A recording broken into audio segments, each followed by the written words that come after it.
जय हिंद, नमस्कार। मैं नाशिदा सुरेंद्र सिंह। इस वीडियो में आपको जानकारी देना चाहता हूं कि मेरी यूनिट फर्स्ट महार के commanding officer colonel Amit Bisht ने पाकिस्तानी मिलिटेंटों से पैसा लेके उनकी घुसपैठ करवाने के लिए अपने देश में किस प्रकार मेरी यूनिट के 20 सैनिकों को मोर्चों से ड्यूटी से हटा दिया था ताकि वो घुसपैठ आसानी से करा सके।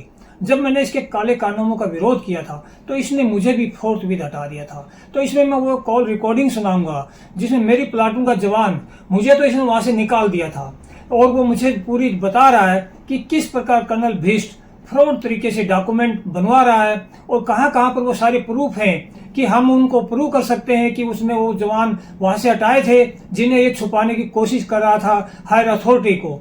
तो वो सारे चीजें इस रिकॉर्डिंग में आपको सुनने को मिलेंगी। ये जवान मेरी प्लाटून का ही यानी घातक प्लाटून का ही जवान था और ये बहुत ही पढ़ा लिखा एमए लड़का था, 6 फुटा। अफसर की पर्सनैलिटी भी इसके आगे फीकी पड़ जाए और इतना धाकड़ था। कर्नल बिष्ट ने मेरी प्लाटून के सारे जो काबिल लड़के थे उनको अपने फेवर में करने के लिए उन्हें एक्स्ट्रा वेलफेयर दिया और उनसे बहुत मीठे से बात करता था। लेकिन ये जवान अच्छे से जानता था कि कर्नल बिष्ट दिल से इनकी इज्जत नहीं कर रहा। ये मेरे द्वारा इसकी गद्दारी का विरोध करने के कारण वो उनके नजदीक जा रहा है। तो ये लड़के इसकी इस गद्दारी में शामिल नहीं हुए थे और ये मेरे साथ पूरे कोऑपरेट में थे। हाँ, एक दो जवान था जो उसके लालच में आ गया था और वो उसके साथ भी चला गया था। तो आप एक बार ये रिकॉर्डिंग सुने, आपको समझ में आएगा कि जो मैं आपको एक बात बोल रहा हूं कि 20 सैनिकों को किस प्रकार से हटा दिया था आतंकवादियों को घुसपैठ कराने के लिए। जो आपको सिर्फ मेरे कहने से थोड़ा विश्वास में थोड़ी शायद कमी रही होगी, आपको ये रिकॉर्डिंग सुनने के बाद बहुत अच्छे से समझ में आ जाएगी। एक बार आप ये रिकॉर्डिंग सुन लें। तो क्या है, इनको सबको ना टोटल को टीडी दिखाया गया है। टीडी 3-4 को है जो मुस्लिम में दिखा रखा है। उनको क्या करते हैं, 6 महीने के अंदर अंदर इनको इन करके फिर आउट कर देते हैं ताकि इनका अनाउंस ना बंद हो। अलाउंस भी दे रहे हैं क्या? हाँ, बिना अनाउंस रुके कौन, तो जितने बंदे हैं सब बाहर ना सबको 6 महीने बाद इन आउट करते रहते प्रॉपर ताकि अनाउंस चलता रहे। भाई साहब, ये बहुत बड़ी कहानी है। आप मेरे को ये बताओ कि ये अलाउंस दे रहे हैं कि नहीं, ये आप कैसे बता सकते हैं मेरे को? ये मैं 100% कन्फर्म हूँ, देखता हूँ। देखा ना? और देखो, हाँ देखता हूँ और इनका पार्टनर देखता हूँ। उनका फोन आते हैं, बाबूजी मेरे इसमें क्यों नहीं आया? अच्छा पब्लिश हो गया, ठीक है बाबूजी भी देख लेना, है ना? मेरी बात सुनो, देखो। हाँ, मैं इनको बोलूंगा कि ये यूनिट में नहीं आए, इन आउट कैसे हुए? बोलेगा नहीं आए थे। हाँ। अरे भाई, आए कैसे थे? 213 का रिकॉर्ड दिखाओ, 213 कैंप का कार्रवाई का डिटेल दिखाओ, रजिस्टर में इन आउट का साइन दिखाओ। ये मतलब बिना आए झूठ बोल रही है ना? और उसके बाद ये बोलते ना कि आए थे। हाँ हाँ, तो सिंपल फंडा, इनकी पेस्लिप इंटरनेट से कहीं भी निकल सकती, निकाल के देखोगे ना। हाँ हाँ, जिसकी भाई इस टाइम पे ना उनकी छुट्टी पार्टी उसमें हुआ होगा ना, टीडी कुछ हुआ होगा।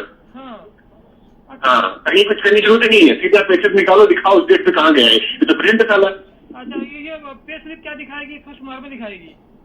हाँ, पेस्लिप नहीं, पेस्लिप क्या होता है, जैसे आप कहीं भी हो तो खुद आप वहाँ हो। हाँ, आप कह रहे हो दिसंबर में फर्स्ट महार में आया था मैं। हाँ हाँ, तो आप अगर टीडी रहेगी तो जो आपकी दिसंबर की जनवरी पेस्लिप आएगी उसमें आपका टीओएस क्यूआरएस दिखाएगा ना। हाँ, उसमें तो दिखाया नहीं आपको, आपने से छुट्टी कर, इसके बाद आपको कोई नोट नहीं हुआ नहीं, तो कब आगा मजी साहब सिविल छुट्टी क्या चले गए थे क्या? ये बहुत बड़ी कहानी है यार। तो इस तरह ना कोई कहीं नहीं आ रहा, कुछ नहीं हो रहा है। और ये बहुत, देखो अगर कोई ऐसा बोलता है कि मैं तो आया था ना, नहीं यार, बहुत एक नहीं 15 जगह उसको दिखाएंगे कि तू यहाँ भी है, यहाँ भी वही है ना। ये काम शुरू होगा अभी तो मैं 1-2 महीने फर्स्ट महार के 50 रजिस्टर हैं जो डेली मेंटेन होते हैं। टीडी पर state in out roll call है ना। उनको कोई बदल नहीं सकता, उनका सब रखे हुए हैं, सबको निकालना है और सब उसमें क्लियर कट, कुछ बताने की जरूरत नहीं, सब उसमें लिखा हुआ कौन कब आया कौन कहाँ है। नहीं, आरपी वाले के रजिस्टर ये वो सारे है ना, सब दुनिया भर के 50 हैं। और अभी वो मेरे को ये पता है तैयार है, हमेशा टाइम पे करते रहना आपने बना। और तेरे को जब ये ऑडियो वीडियोज में ऑडियो मिलेंगे, जब क्लिक तेरे को, जब तू इनको मेक करेगा तो तू बोलेगा यार क्या है। ठीक है, बिल्कुल, इसको संभाल रखिए, ऐसी आग लगी तो जो भी खरीद जाएगी। बाकी आओ 24/7 में रेडी हूँ, आपकी काउंट करना। गुड, मेरा नंबर तेरा कंफ्यूज हो गया था। बाय। ओके राना। तो आपने ये रिकॉर्डिंग सुनी। इसमें ये लड़का बहुत पढ़ा लिखा था, इसलिए इसको ऑफिस में काम दे दिया था, काफी इजी से काम दे दिया था कर्नल भीष्ट ने, क्योंकि कर्नल भीष्ट को बहुत खतरा हो चुका था मुझसे। इसे पता था कि जो काबिल लड़के, खासकर मेरी जो घातक प्लाटून के लड़के हैं, उनको तो इसने इतना एक्स्ट्रा वेलफेयर देना शुरू कर दिया था कि ये बहुत खुश करने की कोशिश की थी। लेकिन ये लड़के जानते थे कि ये मेरे द्वारा फंसने, मैंने इसका विरोध किया, इसकी चोरी गद्दारी का, इस वजह से ये मेरी टीम को इन्हें तोड़ा है। तो इसमें से ज्यादातर लड़के मेरे को स्पोर्ट में मेरे से हमेशा बात करते रहते थे और वो सारी जानकारी देते रहते थे। एक दो था जो अपने निजी स्वार्थ के कारण उसके साथ शामिल हो गया था। चलो इतना तो गद्दार होते ही हैं। तो ये सब कहानी थी और ये लड़का ये सारी जानकारी दे रहा है। अभी फिर दोबारा एक रिकॉर्डिंग आपको और सुनाता हूं, उसमें फिर कर्नल भीष्ट ने क्या किया था। मैंने इसकी गद्दारी की सारी रिपोर्ट थल सेना अध्यक्ष, हायर अथॉरिटी को, दिल्ली हाईकोर्ट में केस डाल के सब कुछ कर दिया था। और इसी लड़के ने पे स्लिप भी निकाल के दी थी कुछ लड़कों की कि ये लड़के पे स्लिप भी लगाओ और सारे प्रूफ है, और जैसे इंक्वायरी होगी उन रजिस्टरों के बीच में उनकी एंट्री कैसे हो सकती है। यानी बिल्कुल किसी भी हालत में कोई भी सेना का कितना भी बड़ा अधिकारी इस धोखापट्टी को झुठला नहीं सकता है। तो वो सारी बातें हुई थी। लेकिन फिर कर्नल भीष्ट के साथ तो पूरा सिस्टम साथ दे रहा था और एक तरफ से जनरल ज्ञानभूषण था, जो लेफ्टिनेंट जनरल बहुत बड़ा रैंक होता है, वो उसके बचाने के लिए, उसकी कहानी और बाद में दूसरे वीडियो में आपको बताता हूं। तो इन्होंने फिर भी मुझे अपने पावर से, अपने गैंग की वजह से, जैसे ब्रिगेडियर सतेंद्र सिंह का 25 हेडक्वार्टर वाला वीडियो आपने देखा ही है, ब्रिगेडियर की दादागिरी वाला, तो उसमें ये फिर भी मुझे दबाने में कामयाब हो गए थे और इन्होंने मिलिट्री हॉस्पिटल में डाल के मुझे जान से मारने की कोशिश करी थी और वहां रखा हुआ था। लेकिन ये लड़का मुझे उस टाइम पर महार रेजिमेंट सेंटर मध्य प्रदेश सागर में है और वहां पर एक मिलिट्री हॉस्पिटल है, वहां पर परमानेंट बंदी बना के रखा हुआ था। तो इस लड़के को फिर कर्नल भीष्ट ने क्या किया, वहां जम्मू कश्मीर से निकाल के वहां मेरे से संबंधित, मेरे केस से संबंधित जो इसने सेटिंग करवानी थी, जो काम करवाने होते थे, फ्रॉड को छुपाने के लिए, मैनेजमेंट के लिए, लाइसेंस के एनसीओ के तौर पे इस लड़के को वहां से भेज दिया था। और महार रेजिमेंट सेंटर में मेरे से रिगार्डिंग जो हायर अथॉरिटी को झूठे रिप्लाई वगैरह दे रहे थे कि ये सुरेंद्र जो सब कुछ गलत बोल रहा है, तो उस काम में शामिल कर लिया था।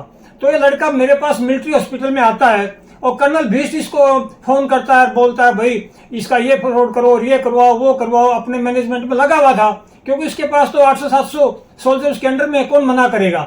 लेकिन ये लड़का उसकी बात भी बहुत अच्छे से सुनता था, वो करता था, उसकी चालाकी को समझते हुए मुझसे सारी बातें शेयर करता था। तो एक रिकॉर्डिंग आपको सुनाता हूं जिसमें ये कर्नल भीष्ट को कॉल करता है। कर्नल भीष्ट की चालाकी, जो भी वो मेरे केस के मैनेजमेंट के बारे में से कुछ काम दे रहा है और ये किस प्रकार मुझे वो कॉल स्पीकर ऑन करके वो सुना रहा है, उसे बात करता है। आप सुने एक बार थोड़ा।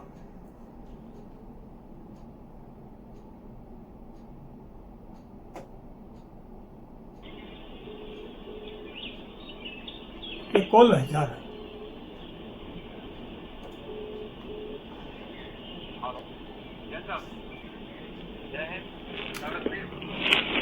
हाँ, क्या कैसे ठीक है, पहुंच गए वापस? ठीक है, वगैरह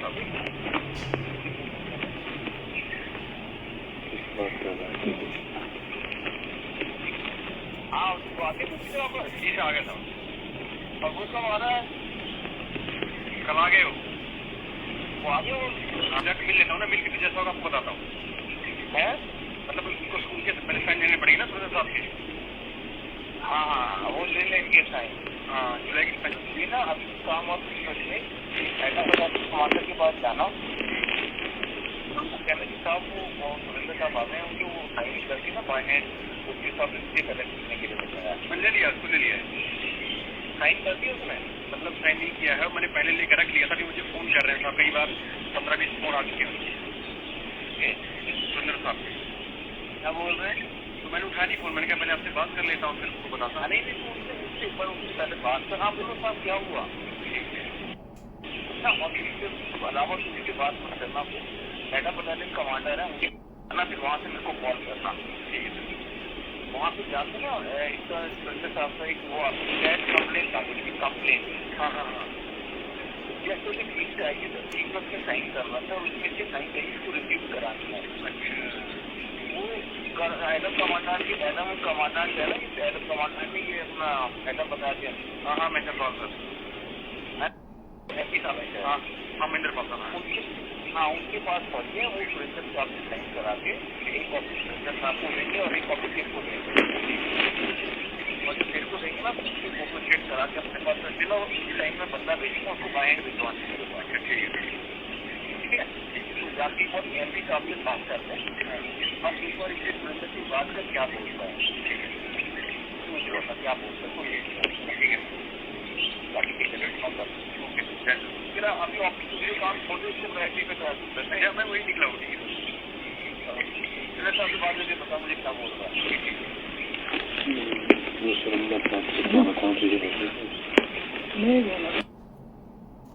तो सुना आपने, ये मेरी यूनिट का एक सिपाही है और ये एक तरफ कमांडिंग ऑफिसर है करप्ट, किस प्रकार इससे बात कर रहा है, फंसा हुआ है, इसलिए इस जवान को इतनी इज्जत भी दे रहा है और बोल रहा है इससे ऐसी बात मत करना वैसी मत करना। डर भी है इसको कहीं ना कहीं, क्योंकि ये लड़का बहुत ही तेज तरार और पढ़ा लिखा, और ये इसने वही किया जो करना चाहिए था। ठीक है, वो कमांडिंग ऑफिसर था, उसके आगे उसकी बात तो माननी पड़ी, लेकिन इसने वो सारी बातें मेरे को शेयर करी जो ये गद्दार करवा रहा था। और सबसे मजे की बात ये हुई, इसी लड़के से मेरा सारा फ्रॉड जो डॉक्यूमेंट बनाने की जो प्रक्रिया थी, इधर से कागज ले जाके जाने, उधर लेके जाने, उसको गिफ्ट देना, मेरा काम वो करवाने के लिए, सब कुछ ही इसी के थ्रू कराता था। और ये वो सारी चीजें मेरे साथ शेयर करता था, और भी बहुत सी रिकॉर्डिंग्स मेरे पास इसकी रखी हुई हैं, वो समय समय पर आगे जरूरत पड़ी जब लगाएंगे।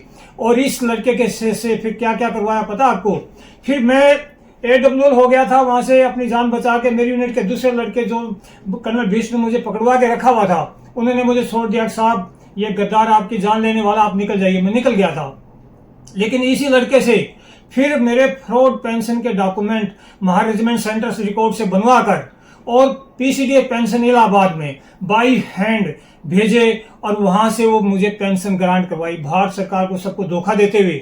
और ये लड़का वही लखनऊ इलाहाबाद के आसपास का था, और वहां के बारे में सब जानता है। और आपको पता है ये ऑडिटर जो आर्मी का जो ऑडिट वगैरह करते हैं, कितनी रिश्वतखोरी चलती है, आप सभी जो सेना से संबंधित है सब जानते हैं, ये कितनी घूस लेके सेना के डॉक्यूमेंट को ये सब कुछ काफी कुछ चलता है।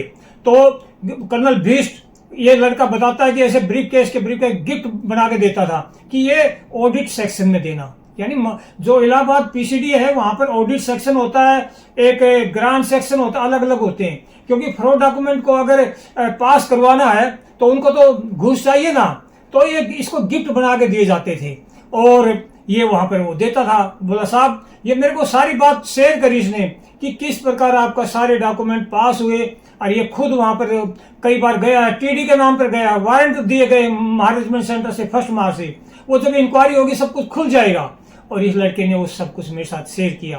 कर्नल भीष्म चाहता था कि ये उसकी जो उसको ये एक्स्ट्रा वेलफेयर दे रहा था, प्यार से बात कर रहा था कि लड़का इसके झांसे में आ जाएगा, लेकिन नहीं आए। और ये यानी मेरी पलटन के 50 लोग मेरे डायरेक्टली मेरी हेल्प में थे, और आज वो ज्यादातर बाहर हैं, सब पेंशन आ चुके हैं। और ये लड़का भी 15 साल नौकरी करके MA लड़का ऑफिसर फेल हो जाए इसके आगे, और फौज को छोड़ गया। इन गद्दारों की इस टाइप की जो सेना का जो तोड़ रखा ना महारेजिमेंट 1 महार को, वो छोड़ के आया और आज इंडियन रेलवे में ऑफिसर के पद पर है। और ऐसे सिपाही को मैं आज सलूट करना चाहता हूँ और उसको मैं धन्यवाद करना चाहता हूँ। उसकी वजह से सब कुछ मेरे पास है, सारे डॉक्यूमेंट मेरे पास है।